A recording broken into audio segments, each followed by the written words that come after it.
We treat you like family. You're watching WMBD News at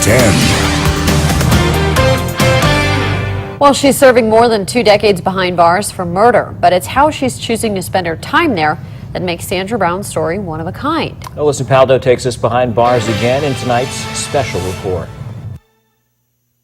And I'm living proof that this doesn't have to be over. This doesn't have to be the end. This could actually be the beginning of something greater. She's been behind bars 17 and a half years. I'm serving time for first-degree murder.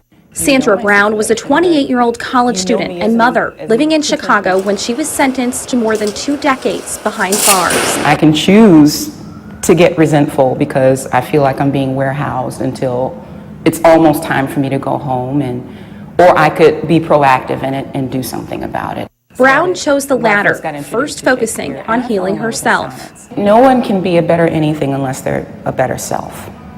I was a wounded person. I was broken. I don't know anyone who could endure that tragedy. And when I say tragedy, it's not just for me, but it's for the other side too. After her first 5 years of incarceration, Brown decided to finish what she started, continuing her college education. I thought about my child, and I want it differently for him. She found a correspondence college program through Ohio University, completing every class, assignment, and exam through mail. Each time Brown had a question, she had to send it in a letter, sometimes waiting weeks to hear back. It took her 7 years to complete her bachelor's degree in specialized studies. Brown paid her way with money she earned working in prison and private scholarships. We're so used to hearing it's over, it's done, you can't, you're worthless. But when we see that if we can just see different examples around here that's not the case. Her work didn't stop there. Brown decided to continue on and complete a master's degree through California State University. This actually has served as a catalyst to do so many things I don't think I would have done had this not happened. I would not have tried to pursue a master's degree had this not happened. Brown set a goal to finish her master's degree in humanities in 5 years. She did so in just 3. No college that I've gone to has expected any less because I'm here. Inspired by the impact of education in her own life, Brown decided teaching is her passion. But in order to teach at the college level, she'd need a PhD. And that's her next step. She'll be the first incarcerated woman to do so. One doesn't have to be outside of prison in order to live their purpose. In fact, prison is really a state of mind. I've watched people come and go, and I've learned that there's a difference between going home and being free.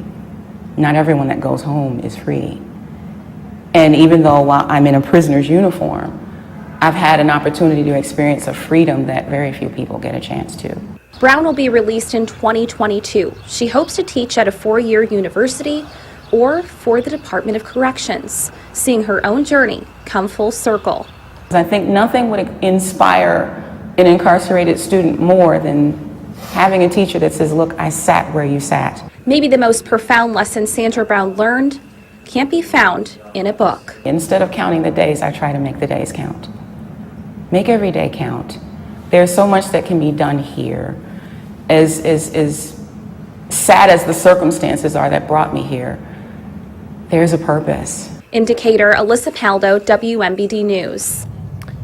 Brown says her son has been inspired by her education to pursue his own. And for more on this series, head on over to our website, ciproud.com.